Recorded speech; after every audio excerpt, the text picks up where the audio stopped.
Masaya talaga kapag solo ninyo yung buong resort. Another day, another mini vlog!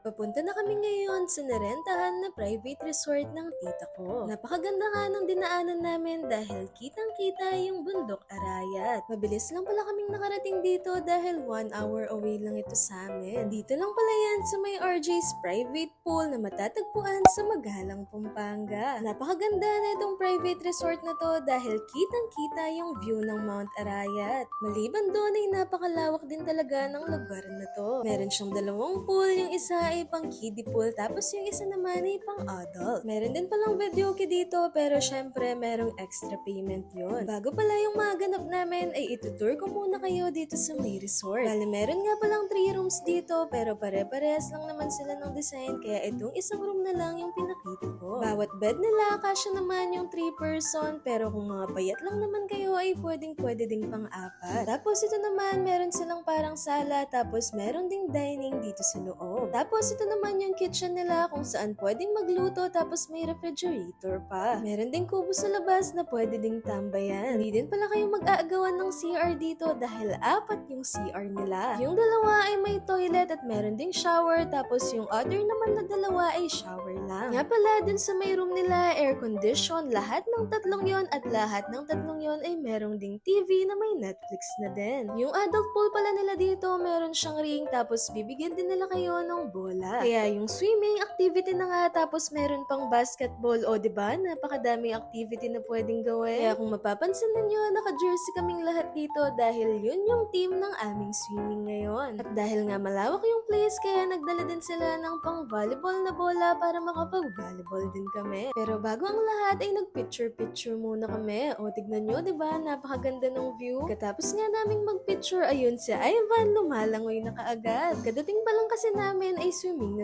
na talaga siya. Dito naman sa part na to ay nagba-barbecue sila. Kung mapapansin nyo pala, hindi pa puno dyan yung adult pool. Kaya alam na alam mo talaga na yung tubig nila ay araw-araw nilang pinapalitan. At dahil hindi pa puno dyan sa may adult pool, kaya abot na abot pa ni Ivan, kaya dyan muna siya nag-enjoy. Tapos yung mga hindi pa nagsaswimming, eto, shoot ng bola pero hindi naman nakakashoot. Pasensya na kayo dahil nung saktong nakakashoot kayo ay dun naman ako hindi nagbe-video.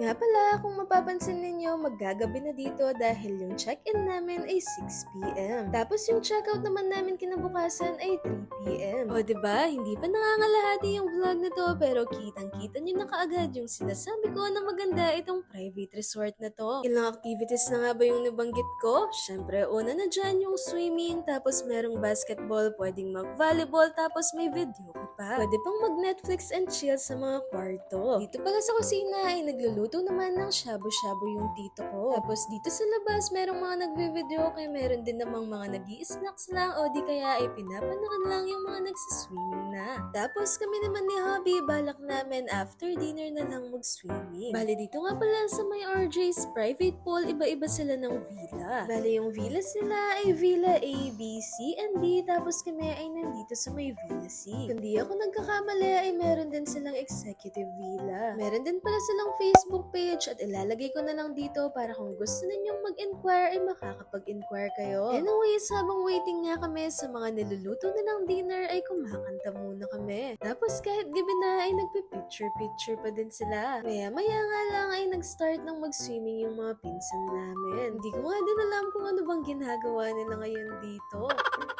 Basta ang alam ko lang, maliban sa basketball ay naglalaro sila ng kung ano-ano dito sa pool, kagaya na lang ng pagre-race. Kaya lang wala, kahit late mag-start si Josh ay natatalo pa din niya talaga sila.